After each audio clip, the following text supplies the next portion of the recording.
You're listening to Errol Parker and Clancy Overall, editors of the Betoota Advocate on Desert Rock FM.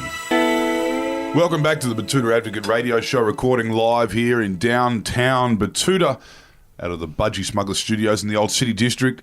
And we are blessed this week, once again, joined by, it's the second time we've had this guest on, isn't it, Errol? Yep. A lot's changed in her life since she came on last. As a Christmas special, we are joined by Big Money Bones, Brooke Boney. Merry Christmas! Merry Christmas. Merry Christmas, indeed. Thank you for joining us. You were actually on, when you first came on, there was like a hot streak where it was mostly like, it was just Aboriginal women on the Betoota Advocate podcast for about 6 episodes in a row. Nakia, Louie, we had you, we had actually, and all the boys as well, the Monster, Briggs. And it's been a big week for Aboriginal Torres Strait Islander people with the Dreamtime Awards coming off the back of NAIDOC. How was that? Your mother went. So my mum went for me. I was nominated for Media Person of the Year. She went last year for me as well, and I won. And she had to get up and do this speech.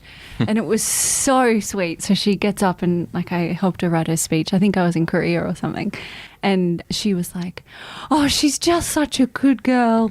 And I think she loved getting the attention and accolades so much that she was like, oh, you're nominated again. Oh, I'll go. Because I couldn't make it, unfortunately. And she just loves it. She just laps up the attention. She spent half the day getting ready, weeks planning her outfit. Leonie Boney loves an award ceremony. Leonie Boney. Are you the first in your family to be involved in media? So would she be Yeah. She'd be the second person to speak at an award show in the Boney family. Yeah, she probably would be. I'm trying to think. I mean, there's all of these different sort of graduation ceremonies and things like that my cousins would have sort of been to over the years. But yeah, probably on a platform that big. Star Casino. Oh, she'd love it. And she's been on the Today Show a couple of times this year, actually. Yeah. She loves a bit of the limelight, my mum. So you've come from Muswellbrook. Originally, we spoke about this last podcast, and actually, your career at that point, you were a newsreader on Triple J. A lot's changed since then. I guess that journey from Muswellbrook to Triple J kind of felt quite small in terms of transition to Triple J to breakfast television, first black woman on breakfast TV. Yeah, it's been a big couple of years. When was it? That would have been 3 years ago. I think that was 2017. Wow. Yeah. Yeah, so I've been on the Today Show for 2 years now. This is, my last week before I go on a little bit of a break. Yep. Yeah. I have some sleep-ins. Yeah, I feel like when I took the job or when they offered me the job, I knew that my life was going to change, but I didn't know how.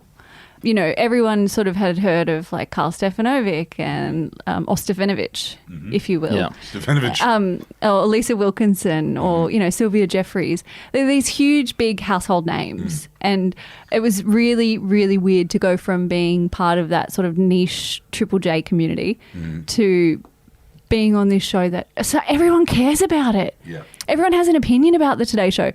You could walk past someone on the street and they'll tell you something like, oh, this is what I think of this thing that you did the other day, or this is what I think of this host or whatever. And it's so weird to have so many people care about what you do. Well, yeah, because the Today Show, even in the past 2 years, has changed so much compared to the first year that you were on there.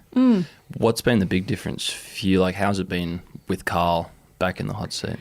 Do you know, it's so funny because at the start of the year, if you would have said to me by the end of the year, you're just going to love this guy, I'd be like, yeah, right. We're so different in so many ways, but he is my biggest supporter. So all of the big editorials that I've done this year, whether it's on, Netflix or, Black Lives Matter or Deaths in Custody or whatever, he's the one who always pushes me forward. And he's like, Brookie, what do you think of this?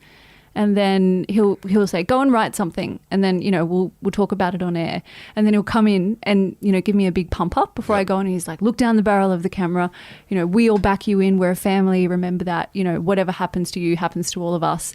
And gives me a big pump up before I go out and say it. Because it takes a lot of courage to do something like that because that people are going to disagree with you. Yep. And that sometimes when people disagree with you, they can be really mean. Yeah, sometimes it turns into a mild disagreement turns into death threats. So. Yeah, rather quickly, I might add. By the time you get off air. People get so enraged about stuff. That's one thing that this year I've just been shaking my damn head about. Before that, it was just Triple J. You'd get people would tell you how shit the music was getting on Triple J. Yeah. You know, you'd get like a guy who's approaching 40 who'd say, Triple J's gone to shit. And that's the only opinion you... The hosts aren't as good as they used to be. Bring back Adam and Will. Yeah, bring back Miff. You'd get a little bit of that.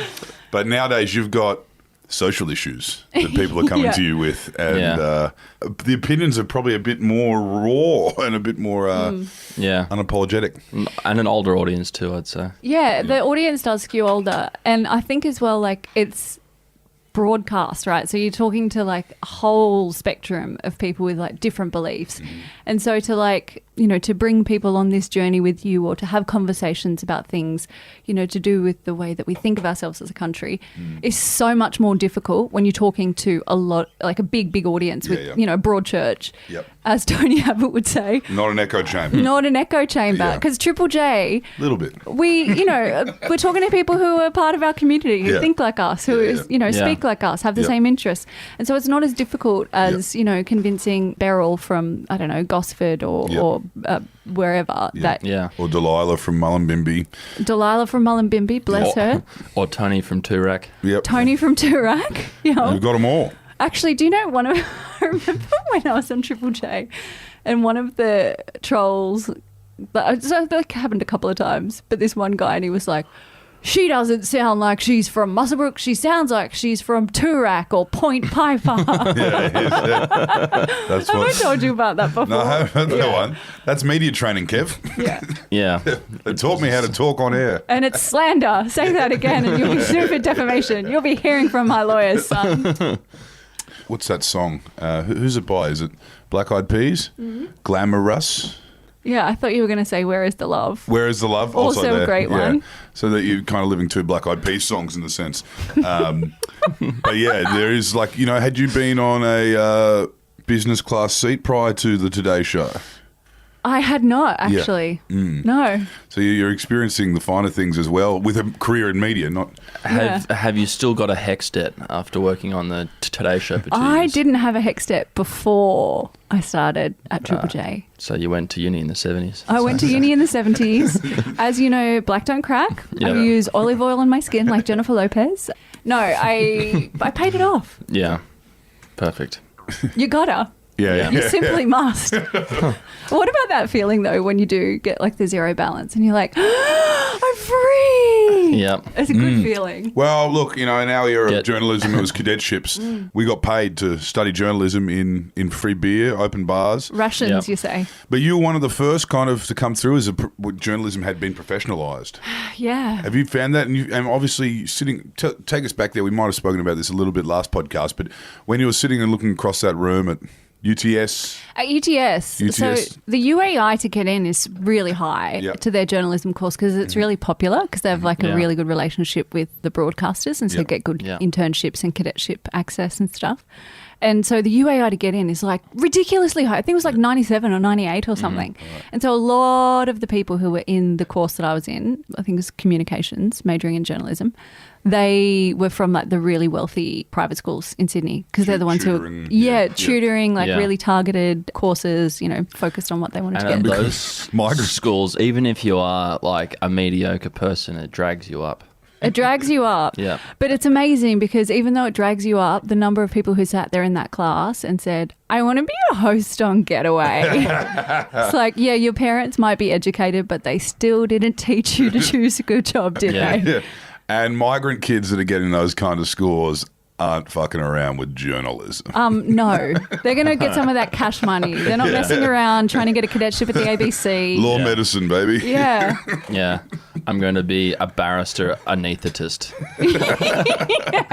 I'm going to do a double degree. Cash checks. Anaesthetist barrister.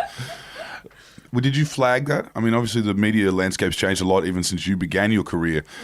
Did you flag that at uni? You're like, not a varying kind of degree of experiences in this room. Yeah, definitely. You know, in those conversations around like Kant and Foucault and stuff, you know, you're always like coming up with like interesting things to talk about and things to say. But it wasn't as much of a conversation then as it is now. Yeah. And I think that we didn't really have like names for things or like labels for stuff like we do now. Like if you walked into that class, you'd be like, oh, there's no diversity. You guys need to work harder to get people from these communities in. But even like in media in the last 10 years, it's changed so much. Yep. Like for people to be responding to reports around like lack of diversity or whatever with, you know, talking about, no, actually this is the programming that we've got, these are the hosts that we've got, and like actually, you know, pushing to be better and do better is a world away from, you know. From what you experienced going through. At the beginning. Yeah. I remember I had this one lady say to me, there was me and this other girl who was Aboriginal as well. She was like single mother of 3 kids, put herself through uni, ended up getting an ABC cadetship as well. She's a black girl. And she said to her something like, no one's ever going to employ you. You've got 3 little kids. She's won like 3 Walkleys now. Yeah, right. And she would say stuff to me like, you know, nobody expects very much from you because you're Aboriginal, so you don't have to try that hard. To wow them. Yeah. They're going to be wowed. Yeah. They're going to think you're from Point Piper or Tura. Well, with those rounded vowels as well as, you know, the work ethic of a you came through Koori Radio as well. Speaking of lack of diversity in the newsroom.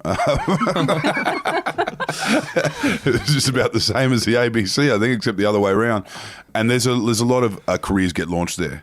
Oh, so many. A lot of people working quite hard to cut their teeth. But also, like, you're reporting to an audience that actually holds you accountable, which I think is important because sometimes, like, I think journalists get a bit detached from their communities or, like, they sort of think about the story more than they think about the impact of stuff. Yeah.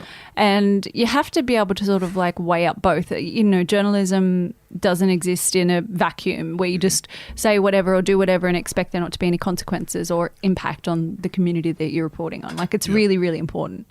And someone will ring you while you're on air and be like, that was wrong, or like, you need to do better on this, or can you play... Or blow it out your ass, yeah, exactly. Can you play Anthem by the Titters? Yeah. Like that sort of stuff. It's amazing. It's a great place to cut my teeth. And speaking of Koori Radio and just, you know, Aboriginal radio in general, it's a very sad day. Yesterday, Charlie Pride, the late... singer, died 86 years old, American country music singer, died 86 years old of coronavirus. And can you just, for our listeners who might not be aware, we covered it in the Betoota Advocate diligently, but Charlie Pride, through you know, radio stations like Koori Radio, Murray Radio, Boomerang Radio, he is an icon in the community. He's an absolute icon. But I think it's because he looks like a black fella. Like, he looks like he could be Koori or Murray. Yeah. And everyone grew up listening to him. Like, you know, that would be your Friday nights or your Saturday mornings or long car trips. Or, like, for me, it's my grandparents that used to listen to Charlie Pride. My nan loved him. And I think she loved him because he looks a lot like my grandfather. Yeah, right. Like, a lot like my grandfather. So everyone's like, oh yeah, Charlie Pride's my uncle, or like Charlie Pride's my dad. I think I saw a meme once that was like every Aboriginal child born in the 70s and 80s who doesn't know who their dad is says that their dad is Charlie Pride. Because there was photos of him. Briggs put that up last night in tribute, saying there was a photo of Uncle Charlie on the fridge. For the first 10 years of my life, I thought he was an uncle that, you know, wasn't in town. Yeah. Well, we'll find out about Giuliani yet. Yeah. Giuliani's got to be in worse nick than Uncle Charlie Pride was, that's for sure. I forgot about that. How is he going? Do you know? No. We don't know. They don't give us any reports. He's probably getting the same super injection. Dexamethasone. Yeah. And cash. I can't wait for that euphoria. Imagine what he's going to be like on it. We need Claudia Conway to tell us what's really going on. Yeah, so can you tell us that you've got The Wire, right, as a proper journalist in the big smoke. Trump got the euphoria from that injection. From the dexamethasone. Yeah. And that was making him, I mean, obviously we couldn't really tell in the dying days of that campaign. It could have been the euphoria. It could have just been him. No, so but apparently it's a real thing. So I don't know about the dancing, but all of the idea that he was going to wear a Superman shirt underneath his suit and then reveal it when he got to the White House, the taking the mask off, just the crazy tweets about, you know, I'm the strongest man that's ever lived, that sort of stuff. Like, you know, it could be true. We don't know that it's not true. But also there's like a euphoria or like delusion delusions that come with that drug. So one of my friends is a doctor, and he was like, this is classic like behavior when people take these sorts of drugs. And this man has the keys to like the button. He's got the nuclear football. Yeah. He's got the football with him. But Yeah. that I just imagine if that had happened where he had worn a Superman shirt underneath his suit. I wish it did. And I just just wish it busted did. all of his buttons. I wish we open had at a that as rally. an image, you know? Yeah, you could go back like hundreds of years and say at this point, this is fucking what happened guy. back then. This guy was Yeah. running the world. Yeah, and I that reckon- ruined a Marvel franchise. The events of this year are just going to be like a subject at university for years and years and years, I reckon. Yeah, absolutely. I think the thing, like, you know, when you see everyone now and everyone just looks tired and like just worn down and like everyone's just been kicked in the guts. Yeah. And I think it's because we've had all of these huge discussions, like really big, like philosophical, like conversations about nationhood and who we are as a people and society. We normally only have one of them every couple of years, you know, when like Israel Folau wants to talk about gay people or like Christianity. And then we're like, hang on a minute, are And we we were all going to... fatigued after the plebiscite. We Everyone was like, were let's stop talking tired. about that. Stop talking about it. It's mean. Don't Yeah. be mean to people who are already disadvantaged or, you know, vulnerable. And then this year we've had just like one after the other. Like, how do we treat old people? How do we treat people who are sick? How do Yeah. we think Public of... housing towers in Melbourne. Remember that was a Exactly. week of Yeah. Pauline saying that they Where- deserved it. Yeah. Jesus Christ. At the start, it's like, well, how much are these old people actually worth to us in There this? was- There was like conversation? savagery, In like the scheme of absolute things. like Lord of the Flies behavior.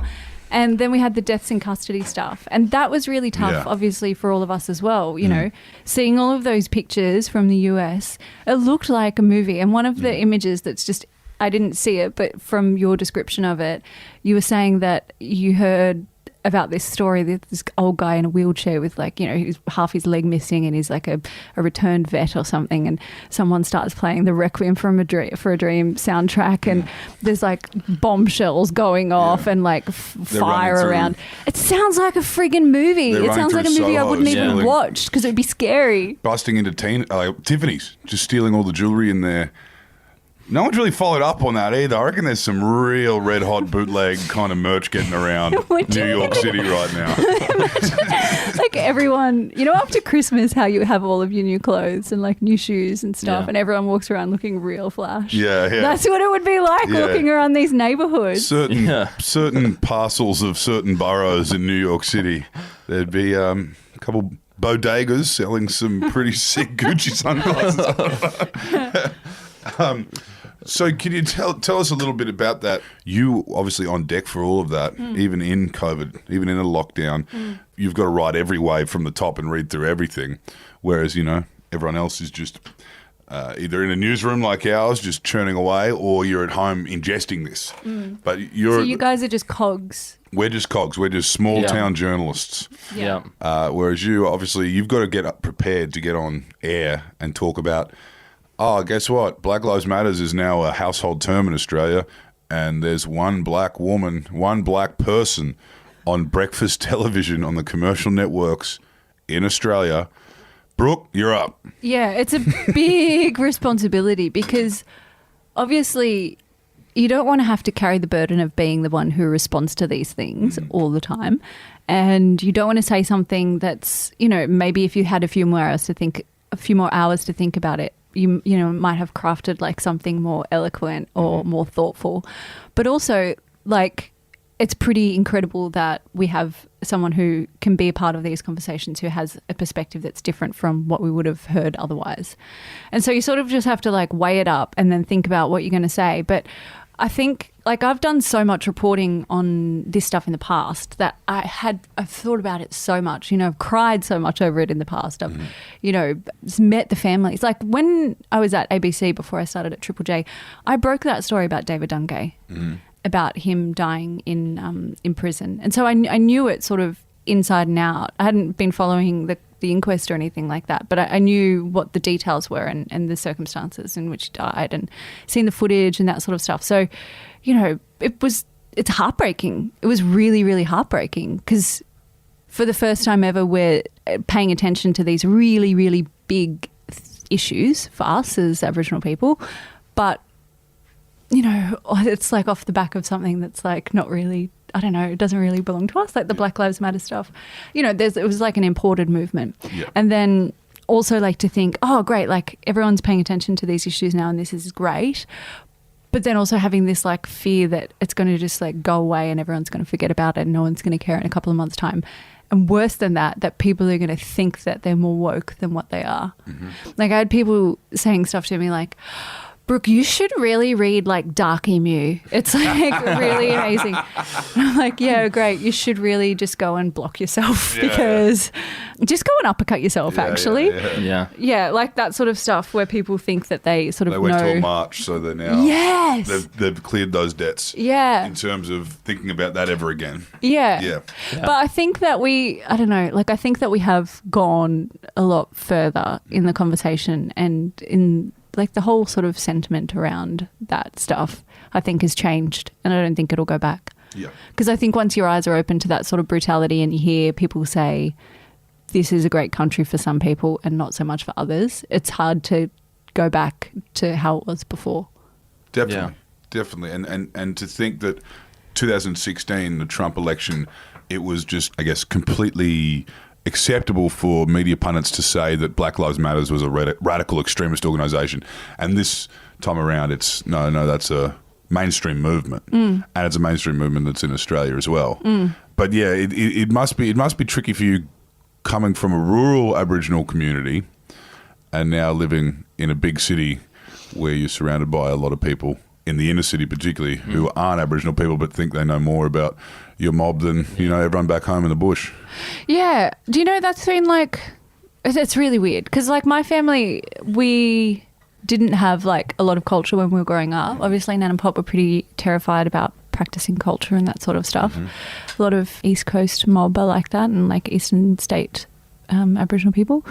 But the thing that I just get really frustrated by is that when people meet you, they think that because you can overcome the challenges that come with that, like, different sorts of poverty or disadvantage or whatever, that then you are just the same as them. Yep.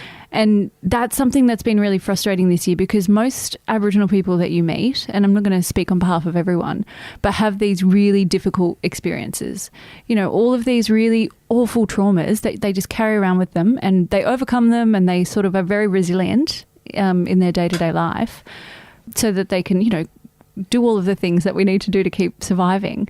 But because they do that, then people are like, oh, but you're not like the other blackfellas because you're not wallowing in, disadvantage or misery or sadness. Because you can overcome that, you're obviously, you're different, blah, blah, blah. If you meet Aboriginal people, know that they probably have some sort of trauma.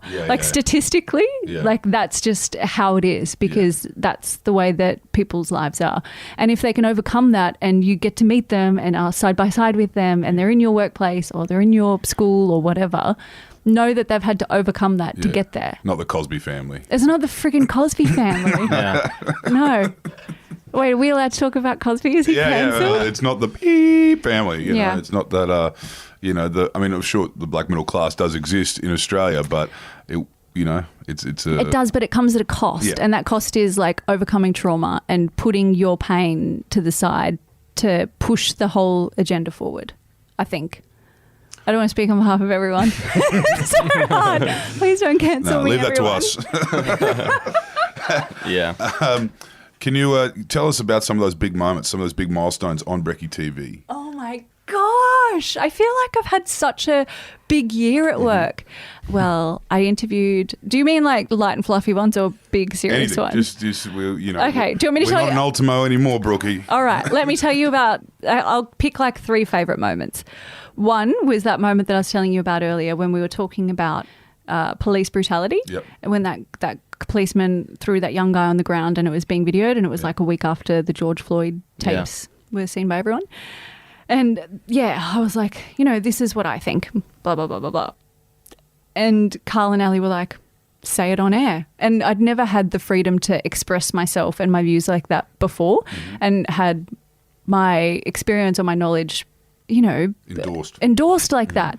So I really felt like they backed me in and I really felt like, oh, this is exactly what I want to do. This is the audience that I want to speak to. These are the things that I want to say. I have the support of my co-hosts. No one's like trying to stitch me up or make me look stupid or something. Yeah.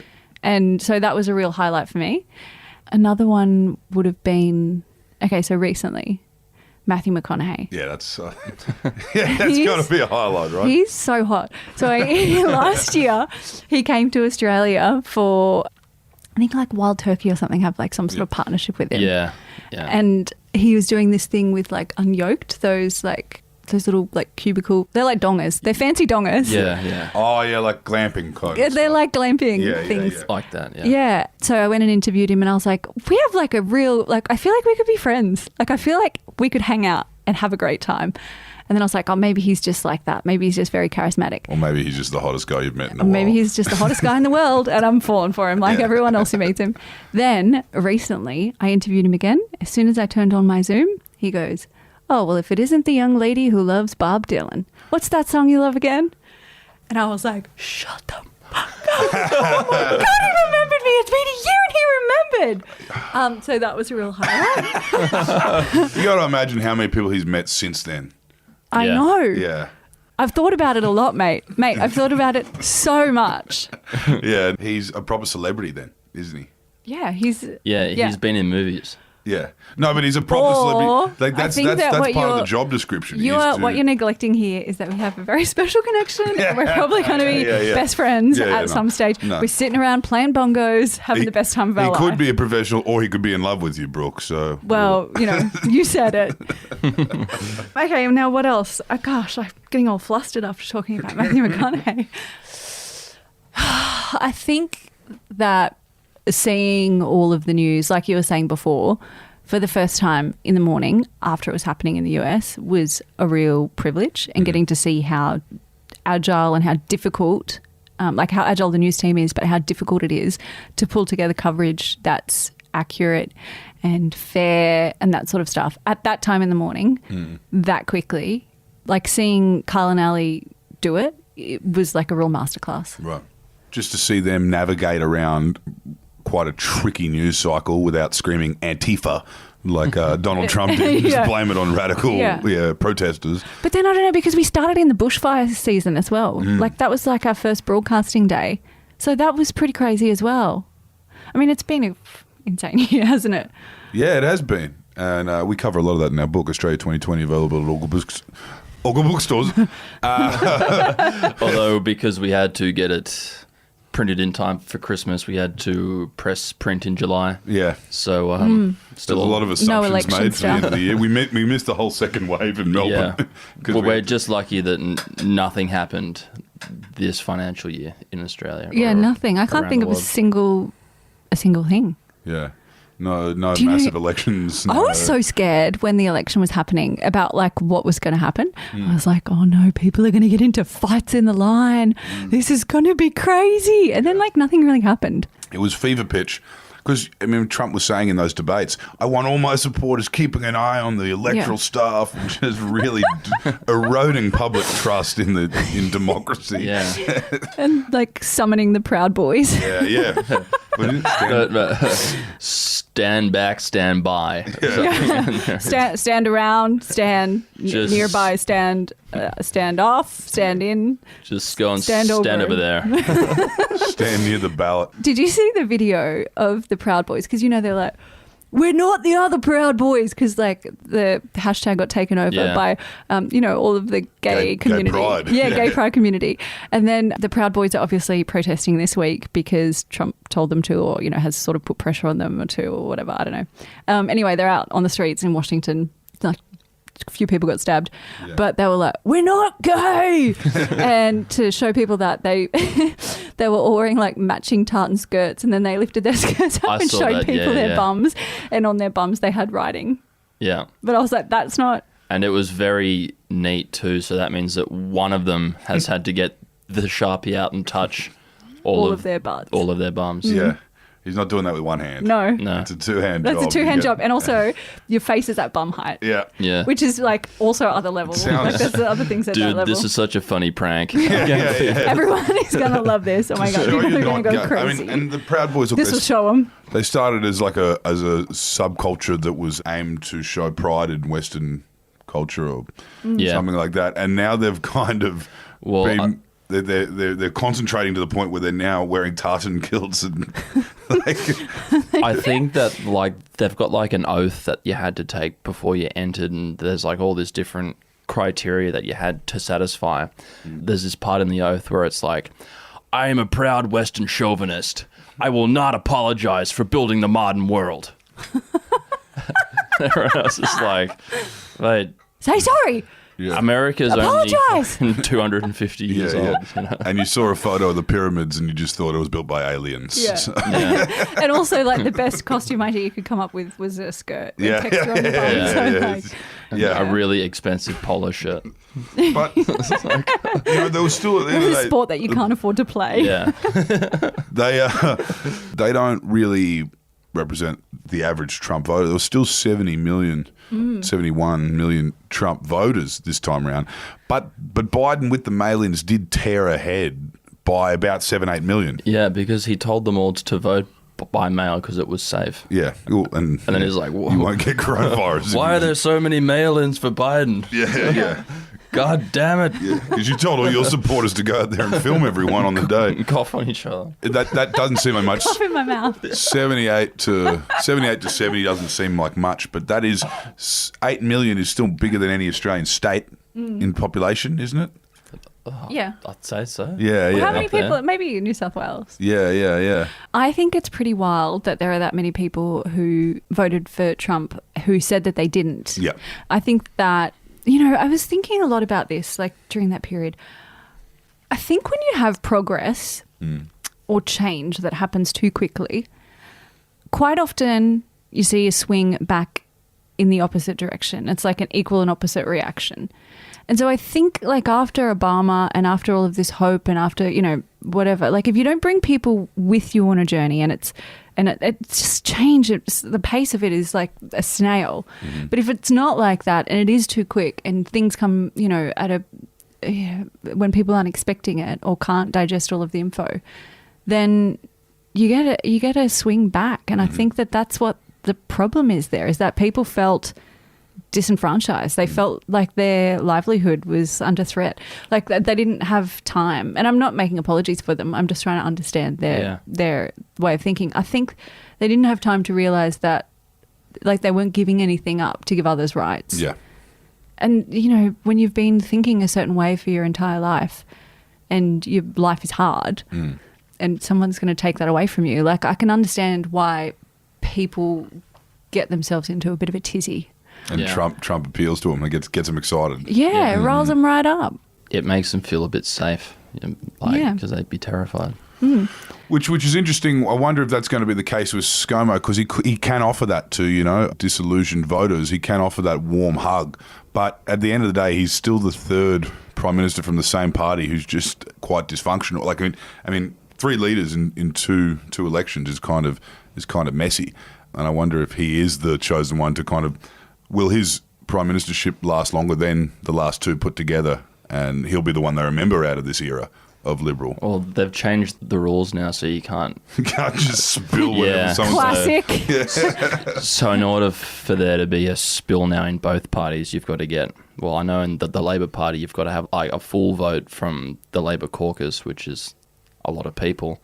But in the Liberal Party, you've got to get like 3/4 of the party room. So basically, for there to be another Lib spill, Scott would, you know, have to, you know, be caught in a close personal relationship with a member for Wagga, Michael McCormack. Yeah, he's got Christians too. So if the Christians all back him, then that they won't be able to get 3/4.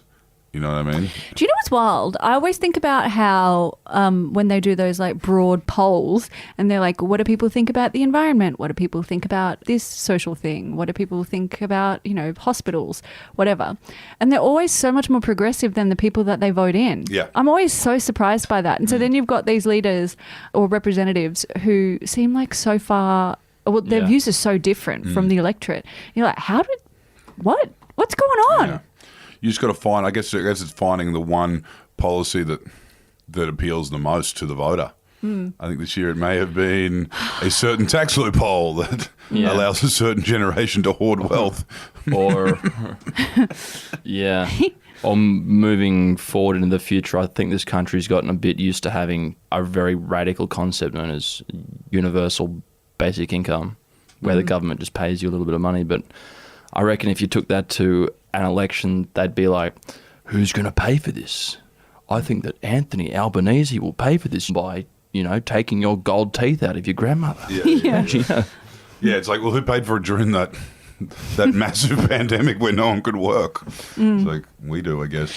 Yeah. It's pretty wild that one quarter of recession when Yeah. everyone else around And the it was world a is slight one. It's like a little baby one, a little It was cutie. just like having a head cold after you've had, 4 glasses of wine at the pub after work. Yeah, you don't have COVID. You've just got No. a bit of a sniffle. Yeah. That's us Just as a all that- country. you just feel a bit We all had flat. that scare early days, didn't we?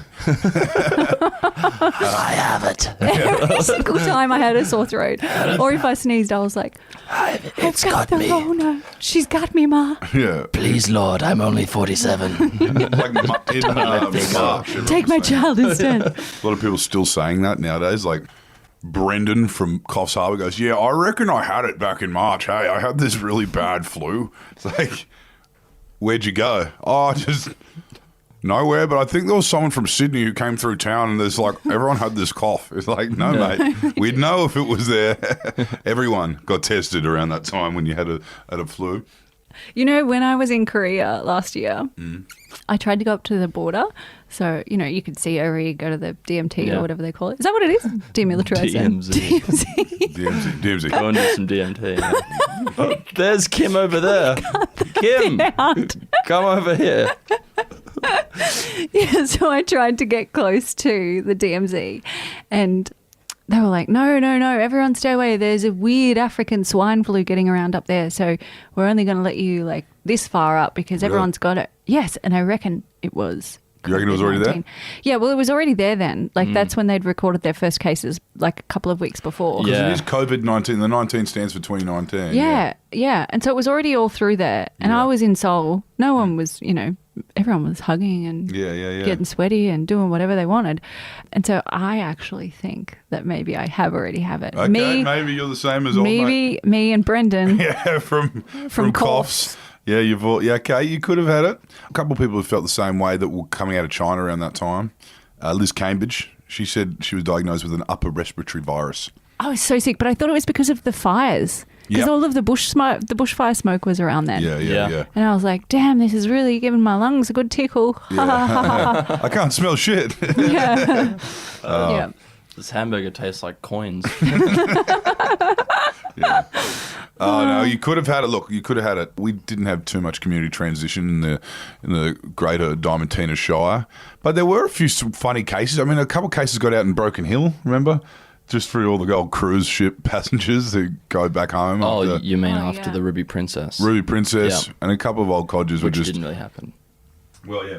Is that the new theory? Ruby Yeah. Princess was a false flag. Yeah, it is a false Yeah, flag. it's not even a real boat. That's what I heard. I would argue that. No, I don't even know what you guys are referring to. I was just jumping on board with the joke. Yeah. Sorry. Please don't misquote her news.com. Yeah. But the Ruby Princess, the fact that the Ruby Princess did happen before anyone knew too much about social distancing, and New South Wales still didn't end up with a Melbourne-style lockdown is commendable. So, isn't it because the contact tracing in Victoria, they were doing it by like pen and paper, and like phoning people and being like, okay, write down this phone number. Yeah, so John was hanging out with Susie. Her phone number is 0422. Wait, is that a 2 or an 8? Yeah, right. Isn't that why? Well, I mean, there are a lot of factors that I'm sure they will continue to look over in the years to come, and they try and point the Yeah. finger as to who's responsible for this recession.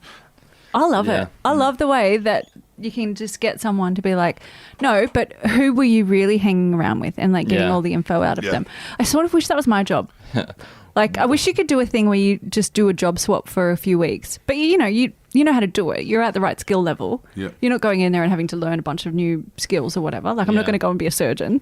All I want to I'll do tell you is how to just do go that. and If you want contact that trace. job, if you want that job, Brooke, what you need to do is go to a labour hire company and then just wait for a text message and you'll get hired the day before. And funnily enough, that's also how you get the security jobs at the hotels. You create a second wave in Yeah. a matter of weeks. Yeah. I love how they're calling them hot hotels as well. I'm like, this is the problem. Don't call them hot. Yeah, well... Call them something else. We don't want stories any... that were getting around of the leg out the door and the infected guest in the gown and the guy putting it all on the line, obviously fucking an entire city in the process, was pretty hot, I guess you could say. No comment No from Brooke. comment. No. No comment. Well, you can't let the truth get in the way of a good story, Clancy. Well, look, we didn't really play into those Sky News stereotypes, but they are getting around. And, to think that it was adultery that caused that second wave is hilarious. But it's been a wild year, either or. And delivering us the news, as usual, and will continue to do so moving forward, was Brooke Boney from the Today Show. So thank you for your hard work this year, Brooke. No, thank you guys. Thanks for having me. Did you win Thanks the for Dream coming Time? Did you win I the Dream didn't win, but did. the girl who won is Rachel Hocking, Yep. and she's done some incredible reporting this year. And so I said to Mum, I texted her and I was like, I'm really nervous. Like, let me know how, when my award comes up. And she's like, yeah, I will. And then I was like, as much as I want to win, I really hope that Rachel wins because she's done just so much hard work this year. And Yep. she's an absolute legend. She's real community-based person. Like she's out there fighting the good fight. And also I don't know, it's great to be on the Today Show, and I'm so happy that they, gave me that recognition last year because I had a really big and, it was pretty difficult at some times last year. It's what my job is about representation and about visibility. When you've got people out there actually breaking stories about our community and doing all of the grunt work, I want them to get some recognition too. And you're heading towards Logie territory anyway, so we'll... You reckon? You back me in? Well, commercial network, you're on a high-rating breakfast television show. That might be the next... That might be the next speech you give. That might be the next one to send your mum on stage. Send my mum to, The only yeah. Boney on stage Yeah. at the Logies.